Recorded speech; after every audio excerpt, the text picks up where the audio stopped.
is on that board. So we would also love to hear a little bit about that later. But absolutely. Let's go back to where it all started. Jordan, when did you actually start at Country Day? Kindergarten. So I believe it was 1998. Okay, cool. So what were some of your favorite memories from the lower school? Oh man. I remember, I wonder if they still do this now, but they did something where it was like a lunch or a breakfast with dad, but it was like themed. I remember that. I remember loving that. I remember loving the play structure, like the playscape that used to be at the lower floor. I don't know if it's still there or not. That was one thing that I remember, at least maybe I don't remember, but my parents always tell the story about how when we went to the open house, we saw it, and they were like, oh, what do you think? And I was like, I love the play structure. I love this. Yes, that's so fun. There were so many like great events in the lower school too. Oh yeah, absolutely. And the book fairs. I love the book fairs. Book fair, for sure. I like still wish I could buy items at the book fair because it was so much fun. Before we go on with questions, if you guys are having trouble hearing us at all, or there's like weird feedback or anything, please just write it in the comments and we'll try to address that if there's any sound problems. So I just wanted to say that before we go on. But okay, so fast forward from the lower school, from the book fair, and the breakfast with your dad. Yeah. Take us to high school Jordan. So what was upper school Jordan like? What activities were you involved in? What sports did you play? Favorite classes, favorite lunch, stuff like that. Yeah, absolutely. So I played field hockey from 6th grade through senior year. I'm actually still really, really close with Coach Pam. I don't know if she sometimes looks at these, so Coach Pam, if you're there, hi. But so I played field hockey. I played lacrosse in middle school. I didn't play it in high school, but I did my senior year. I managed the lacrosse team. And then I was also on the snowboarding team. So Chris Alex started it a couple years before I got there. Always was big into snowboarding. My family, went out west a lot. We loved it. So when it came to high school, I was like, all right, I'm going to join the snowboarding team. And it was so much fun.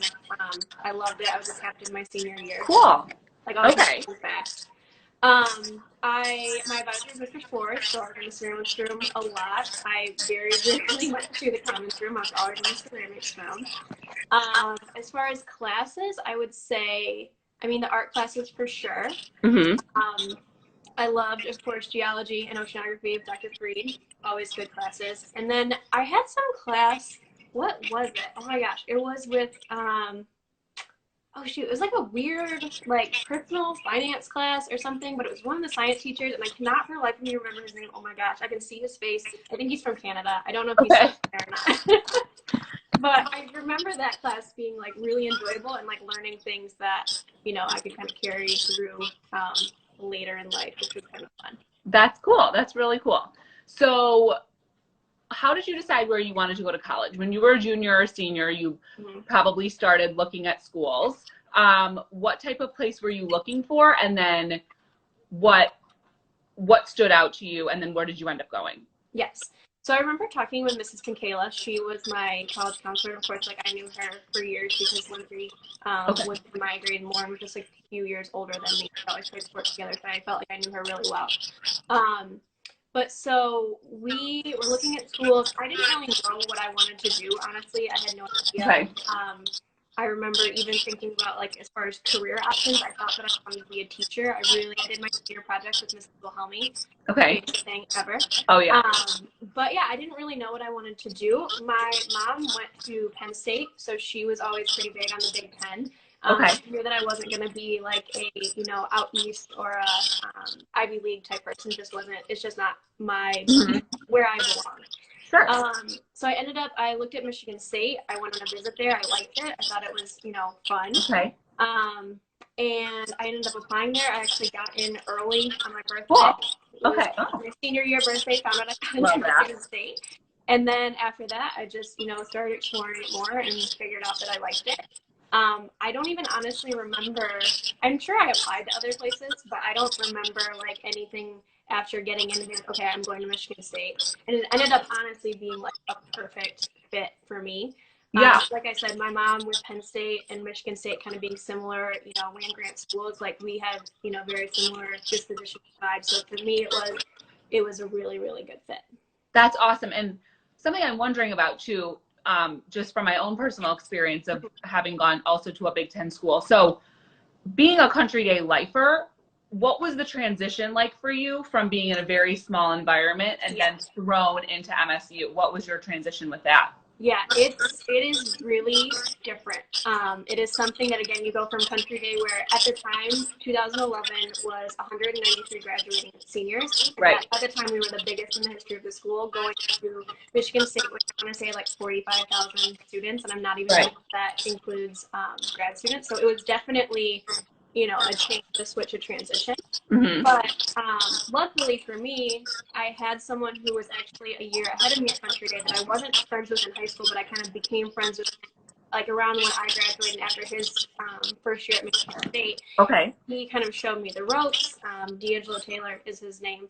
And we're still, I mean, very, very good friends to this day. He lives in Seattle now, but, you know, I was able to kind of connect through him and learn, like, okay, how do you take the catapus? Like, where, you know, is the good place to eat? Like, where is the place that I shouldn't go? Like, you know, things like that.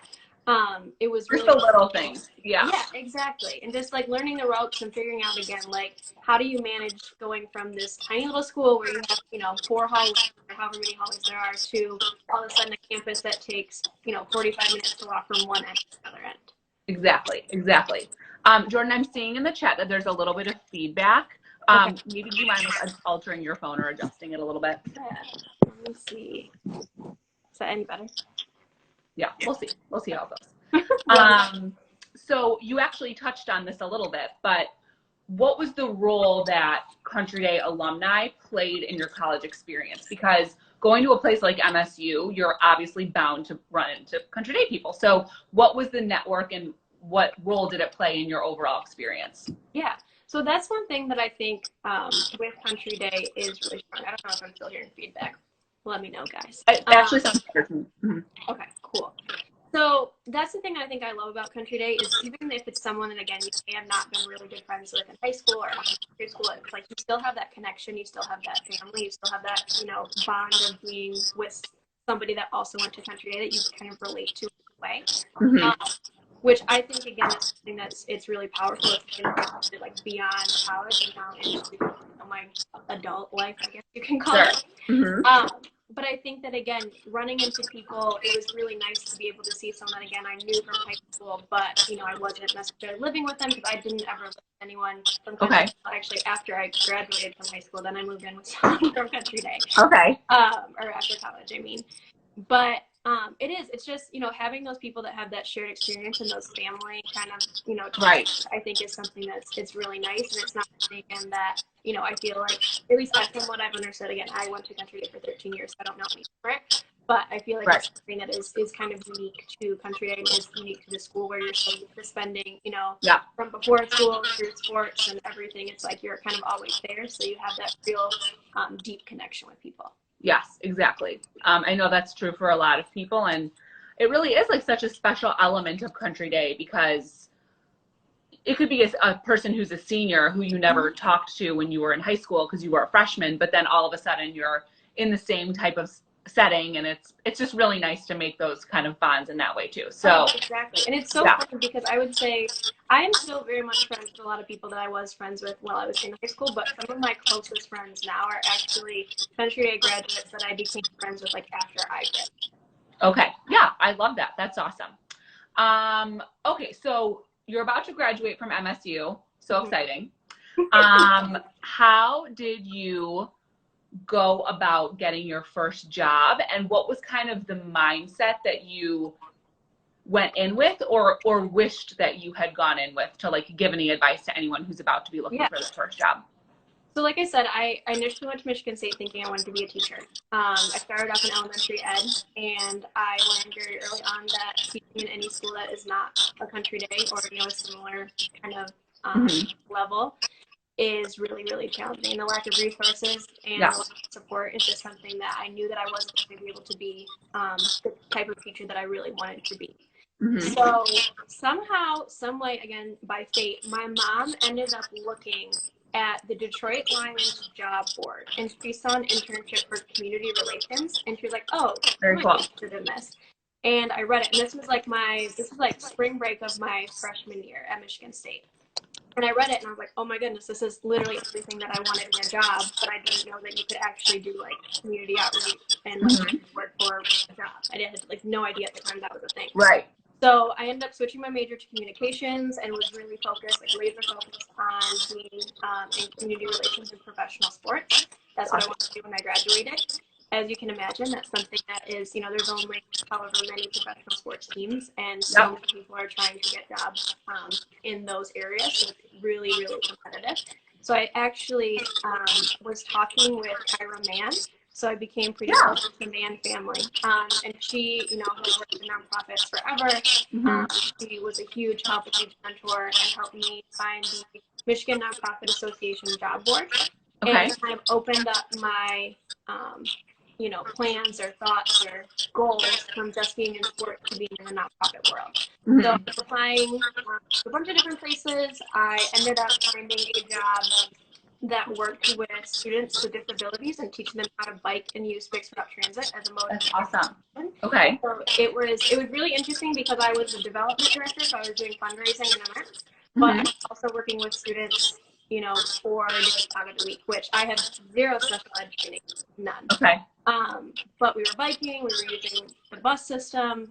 You know, it was something again where it's kind of not all that I expected to do, but it ended up being, you know, really fun and really good for the 2 years that I was there. So as far as, you know, like advice into what people, you know, looking for jobs as they get out of college, I think being open and kind of knowing, you know, what you think you want to do might not actually be what you for sure end up doing, or even like what you really want to do. Like just kind of be open and expand your horizons a little bit, and you might find something that you like even more. Yeah, that's so true. And I think like what you said about changing your major too, I have so much respect for that, because that can be a really scary thing to do in college. And I think it's important to be able to like identify that this is actually your interest, and then be able to pivot and make that happen for yourself. So yeah.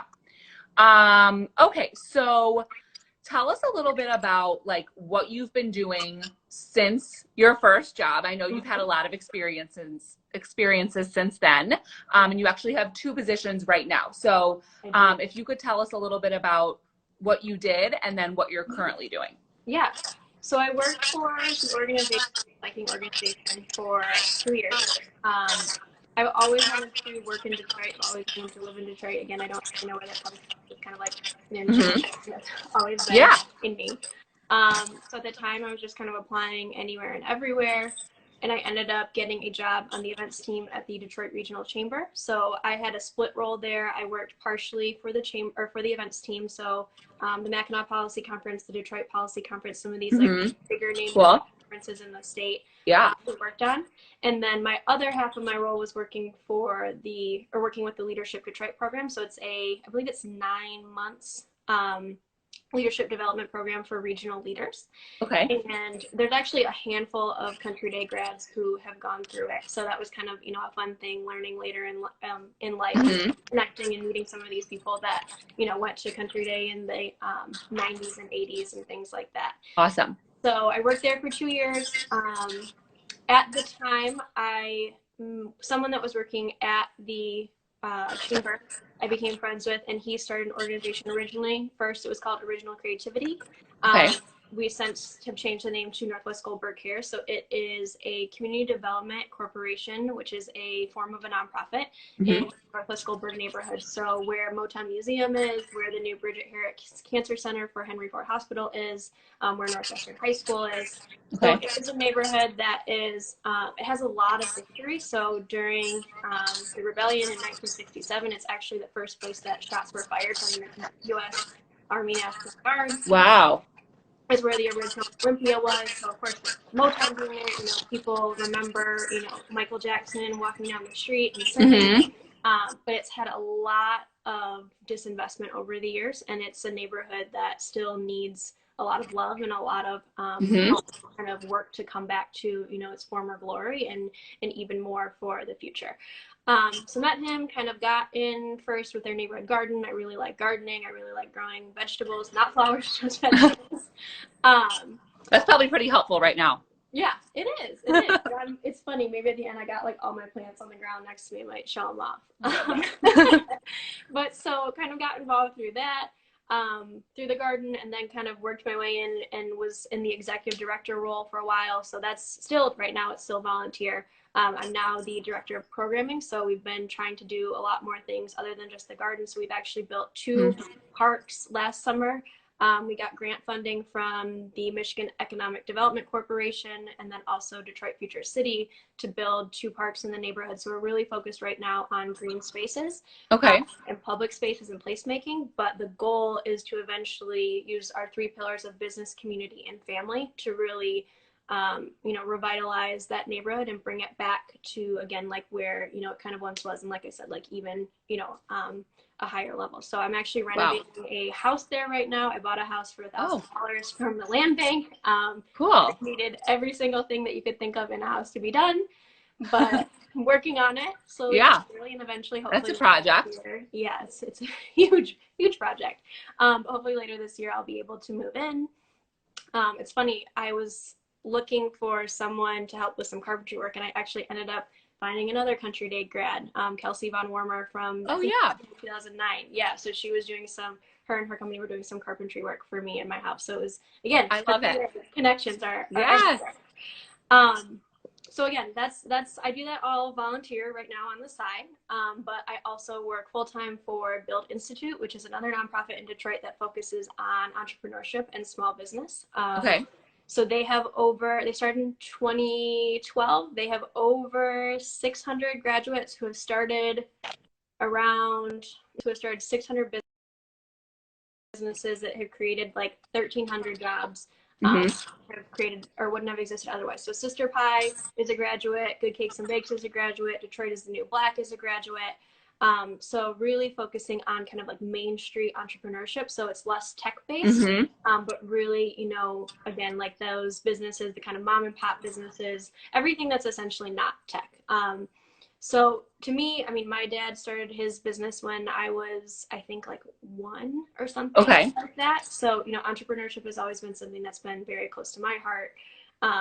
And so being able to work for an organization that really prioritizes and helps small business owners, and especially the thing that I love about Build is they really represent, like their alumni really represents the actual demographics of the city of Detroit, which is primarily African Americans and also women. So I think it's like around 80% of our graduates are women, and I think 63% per our last math session are people of color. So again, that's something that in entrepreneurship is really cool and is really special. Just when you think about like the landscape of entrepreneurship across the nation is primarily white male tech companies. So that's something that, again, we really hang our hat on. It's a challenging time right now with COVID and everything that's going on and how that really is affecting small business owners. So it's a little bit scary, but, we're doing our best to really support our graduates and support, not just our graduates, but also Detroit small business owners in general. So again, it's a lot of work that I do. I do a lot of things between that and Northwest Goldberg Cares. I'm very busy and I get tired a lot, but I really like what I do, and I really like how I've been able to kind of get into the economic and community development world again when, a handful of years ago, I didn't even know what that really was. That's really cool. That sounds like such an exciting job, and it's also really cool that you are able to kind of go back and forth between both of those things, but they're also like extremely intertwined and probably have like similar goals that you're trying to achieve in both. So definitely. That's awesome. Okay, so before I ask the last question, I have one question before the last question, but tell us about the Country Day Alumni Council. How did you get involved in it? What do you like about being part of the council? And what are you like hoping to achieve with the council in upcoming years? Absolutely. So I got into it. How did I get into it? I had like an interview or a meeting or somebody with the person who was in your role before you got, and she was talking about the alumni council. And I was like, yeah, sure. Like I'm interested. And then there was some like stuff that was going on, I think, with the board and some changes. So it like didn't happen immediately, but then I think I've been on it now for like a year. Maybe? Okay. Yeah, I think so. Something on there. A little more.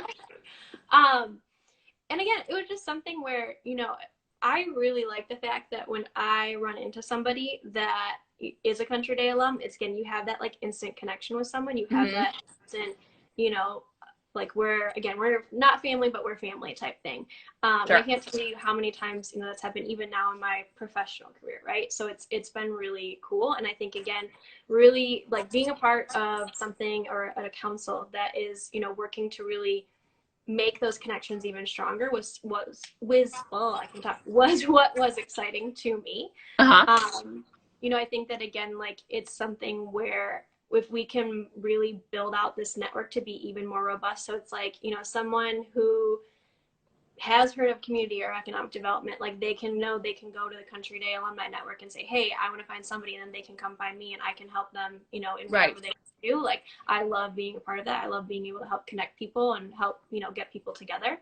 So that was kind of, you know, what was exciting to me, and something that I think that, you know, we as a council have talked about a lot, and something that we're, you know, really working to kind of bring that, you know, it's something that people already do naturally, but really making it, you know, more effective and more, you know, just an easier way to connect. So I'm really excited about that. And I like being on the council. It's a lot of fun.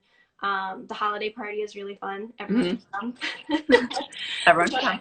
Yeah, really fun. But you know, it's fun. And again, it's just nice to connect with Country Day alums that are outside of, you know, the 3 years above me and the 3 years below me. Yeah. And that's something that I think is really like a cool aspect of it. Is like, you know, I'm meeting people that went there in the 80s. I'm meeting people that went there in the 90s. I'm even meeting people that went there, you know, in the early 2000s. So I think, you know, it's like a cool way to connect with people. And it's something where, again, if we can, you know, help others in the process, then I'm all about it. Yeah. Okay. So one last question, Jordan. Sitting from where you are now, what advice would you give to your 12th grade Country Day self, just based on like what you've learned so far, and anything that you wish you would have known or kind of thought about? Yeah, that's a good question. I know you emailed it to me earlier, and I was like, oh, I got to think of something like super wise to say. No, I mean, I think that what I would have told myself is really try to follow your heart in what you want to do in life. And I know that sounds like so cheesy, but it's honestly true, because, again, like, I have always been someone that has loved doing volunteer work and charity work and fundraising and things like that. And again, it was something that I had zero idea that was a career path, truly. Like, I had no idea. But I just kept kind of following it. And even, you know, with Northwest Goldberg Cares, like, I don't get paid to do any of the work that I do right now.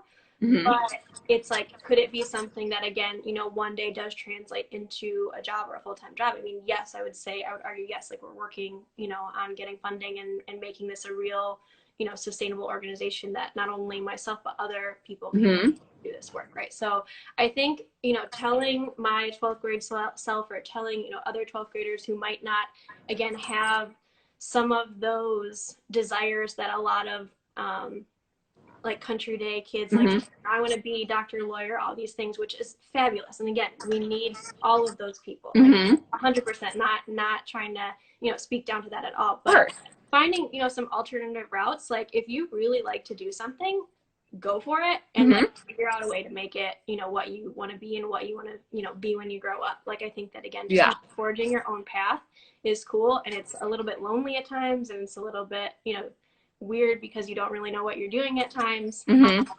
But again, I think it's just something where if you really love to do something, go for it and give it your best shot.